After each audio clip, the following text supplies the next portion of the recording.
Elle a passé sa vie à embellir celle des autres femmes avec son imagination et son savoir-faire.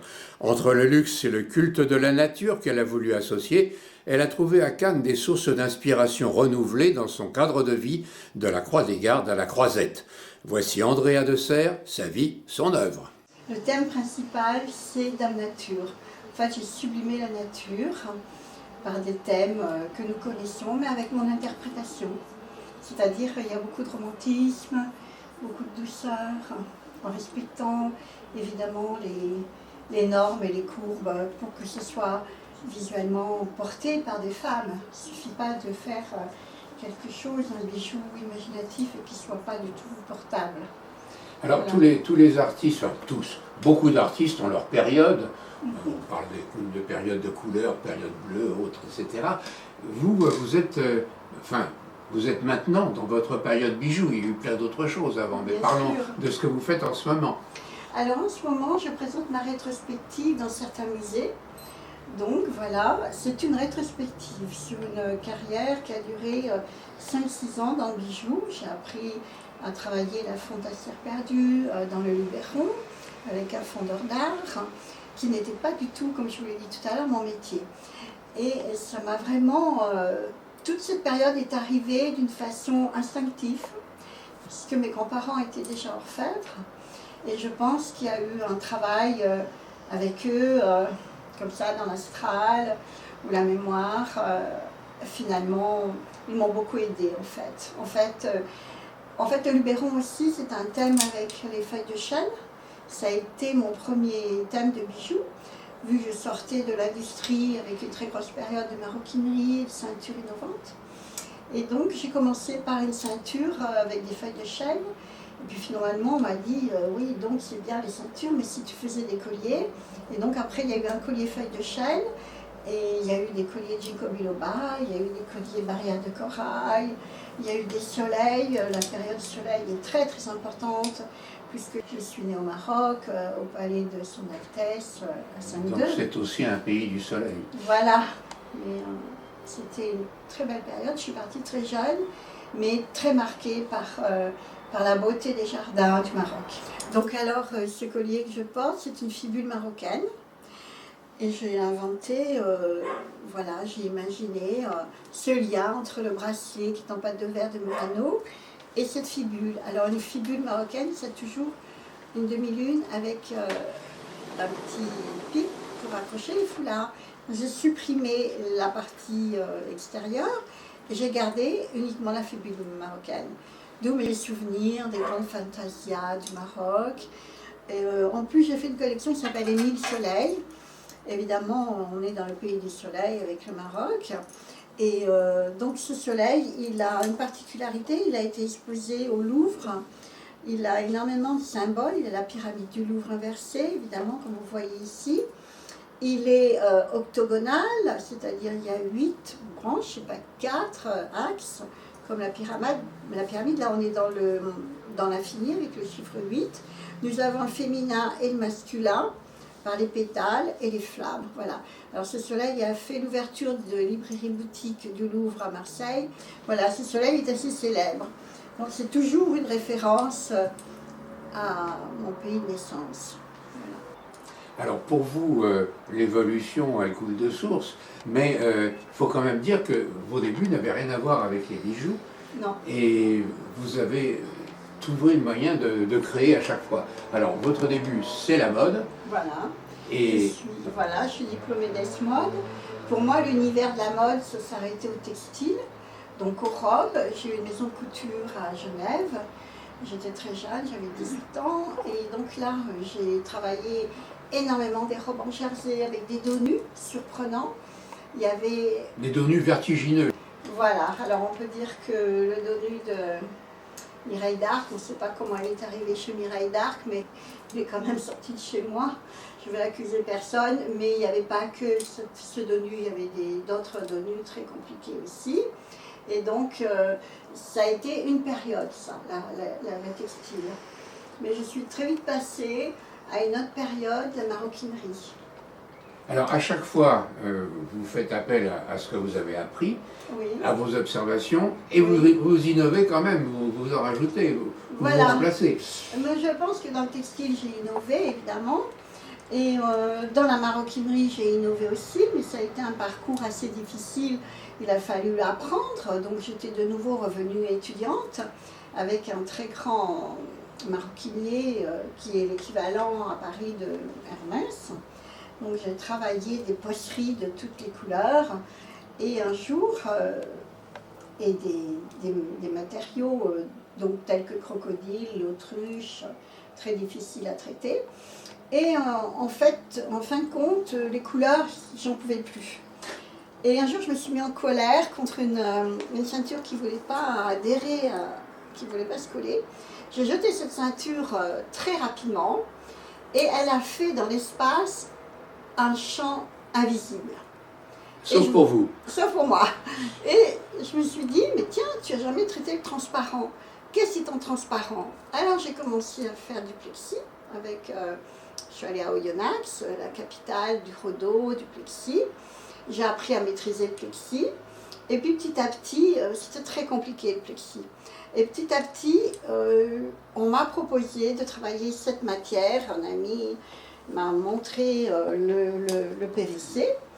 Et là, j'ai eu un succès faramineux, surtout dans la haute couture, avec M. Saint-Laurent, M. Louis Ferraud et le groupe Charles Jourdan. Voilà. Vous avez réussi à étonner Yves Saint-Laurent. Oui, il m'a tout de suite compris. En fait, il comprenait l'art et il a compris l'objet qu'il avait dans les mains, qui était très facile à fabriquer, puisqu'on évitait toutes les étapes de la maroquinerie, c'est-à-dire la doublure, la colle, tout ce qui était très long à faire. Et en fait, avec des découpes, avec un outil qui s'appelle l'emporte-pièce et une presse, dans la journée, on avait une quantité énorme de ceintures qui sortaient. Alors il faut dire que là, la boucle est adaptée pour prendre la matière. Et ça, M. Saint-Laurent, quand il a eu cet objet dans les mains, évidemment, il a tout de suite compris l'étape de la fabrication. Et donc, on avait une gaine de temps énorme et c'était très original, puisque ça balayait le cuir, c'était innovant. Et donc, c'était lui qui a quand même confirmé cette période très innovante du PVC, c'était en 1989. Donc cette période a duré très longtemps, jusqu'à ce que, voilà... Combien de personnes ont été séduites? Eh bien, M. Louis Ferraud, donc j'avais des collections particulières pour Louis Ferraud, qui n'étaient pas du tout identiques à Saint-Laurent. Saint-Laurent, c'était des lignes épurées. Il m'a demandé de travailler aussi le néoprène. Et Louis Ferraud, c'était plutôt baroque. Alors je lui ai fait des lions, des tigres. Il a gardé mes collections toutes les années, et 3 ans durant. Et en fait, avec cette ceinture pour Saint-Laurent, il voulait la faire à l'international. Et voilà, comme j'étais une femme mariée à un aviateur, eh bien une femme suit son mari, et je n'ai pas pu faire le contrat à l'international avec M. Saint-Laurent. Voilà la petite histoire de la ceinture. Alors, au jour d'aujourd'hui, elle est au musée, 8 avenue Marceau, à Paris. Je suis rentrée au musée. Voilà. Donc on peut dire que dans la maroquinerie, vous avez commencé par travailler des matières nobles, et ensuite vous avez donné leurs lettres de noblesse à des... matières de l'industrie. Voilà. Voilà, les matières de l'industrie m'ont intéressée, le Rhodo m'a intéressée. Alors le Rhodo, c'est fabriqué à Oyonnax, la capitale de la lunette. C'est écaille synthétique. Vous avez beaucoup de lunettes en écaille synthétique. Le Rhodo, c'est le mot très simple, je ne sais pas le nom au niveau chimique. Mais donc j'ai travaillé sur Rhodo, donc on pourra le voir plus tard, des très belles ceintures en écaille, magnifiques. Alors là c'était encore une autre technique. En fait, depuis que vous êtes venu me voir, j'étais obligée de faire une rétrospective sur ma carrière. Et en fait, en faisant ce travail avec vous, je me suis rendu compte que chaque période de ma carrière, dans chaque catégorie, il y a une innovation. Quand on parle du textile, on va sur les dos nus. Quand on parle de la maroquinerie, on va sur les matériaux high-tech. Et quand on parle du bijou, on va sur... C'était pas du tout une innovation, mais c'était sublimer la nature. Et là, je retourne au jour d'aujourd'hui, je fais du dessin, des dessins pour la haute couture, et je retourne dans la maroquinerie en traitant une innovation que j'ai proposée à une certaine maison de couture et j'attends leur approbation. Et je me méfie beaucoup de la copie, évidemment. Voilà. Oui, parce que vous avez déjà été victime de ça. Oui, j'ai été très échouée. C'est flatteur d'être copié, mais en même temps, c'est pas moi qui ai récupéré les royalties, on va dire. Voilà. Alors, il y a une chose qui vous caractérise, c'est que vous savez rêver, vous savez faire rêver, ouais. Mais en plus, vous savez faire réaliser, faire ce qui va permettre de rêver. Parce qu'il y a quand même dans votre formation d'une part, dans votre caractère, dans votre savoir-faire, il y a le fait de réaliser les rêves finalement. Alors ça dépend de nos études. Nous avons, quand on commence les études de styliste, designer, maroquinier, on a une aptitude. Et cette aptitude, elle est consolidée par des maîtres qu'on rencontre. Et on nous apprend, et on apprend, si on est doué, on apprend à maîtriser tout ce qu'il faut savoir. En fait, ça fait partie des métiers d'excellence. Voilà. Et donc, les 3 carrières que j'ai faites sont des métiers d'excellence, avec des savoir-faire. C'est ça, quand vous avez un projet, quand vous avez une idée, voilà. Vous savez comment la réaliser, comment la concrétiser. Oui, parce qu'il y a eu une formation, il y a eu des études. J'ai quand même fait 7 ans d'études. Donc, ces études nous apprennent à toucher certains matériaux. Et quand on rentre dans une autre sphère, on rencontre des maîtres, que ce soit des maîtres au niveau de la fonderie, on rencontre des fondeurs d'art, on rencontre des maroquiniers de luxe, on rencontre des grands couturiers, de textile, on a leur regard, on est conforté dans ce qu'on fait. Et c'est ça qui est formidable, c'est que c'est pas qu'on apprend sur le tas, c'est qu'on a déjà appris certaines techniques et après on a notre inspiration. Et on a des idées en tête qui nous viennent ou, comme je vous expliquais, dans mes rêves, réellement. Je rêve beaucoup et j'ai des dessins qui arrivent dans la nuit. Et je rêve debout et je rêve dans la nuit. Et donc tout ça, techniquement, j'essaye de le faire, vivre. Et que ce soit commercial. Ce ne sont pas des rêves éthérés, c'est des choses qui peuvent se réaliser. J'ai quelque chose de particulier en tant qu'artiste. Je suis très, dirons-nous, j'ai les mathématiques en moi. Je fais des choses au niveau de l'équilibre, mes dessins sont pensés, équilibrés. Je suis assez cartésienne dans le fond. Mais qu'est-ce qui fait que vous changez à la fois d'inspiration, de réalisation, de domaine? Eh bien voilà, je suis une personne qui aime les défis. Alors je me dis, tu as appris le textile, tu as tes diplômes, ok. Tu n'as pas appris la maroquinerie, tu vas le faire.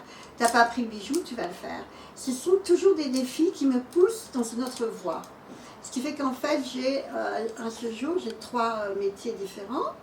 Et ces 3 métiers sont très difficiles à comprendre quand je les explique, parce qu'ils me disent à la fin, et alors finalement, quel est ton métier? Vous avez fait des sculptures aussi. C'est assez... Alors, la fontassière perdue, c'est uniquement une méthode de sculpture. Nous avons les mêmes méthodes que celui qui fait un taureau ou un visage. Nous avons les mêmes méthodes de travail. Nous sculptons d'abord une pièce, donc ce n'est pas du bois ni du marbre. Nous, les bijoutiers, c'est une cire qui est très dure. On sculpte la cire, on lui donne forme et on la donne au fondeur comme un sculpteur qui aurait sculpté, on va rester sur le taureau. Hein, voilà. Et qu'est-ce qu'il vous reste à découvrir et à faire connaître?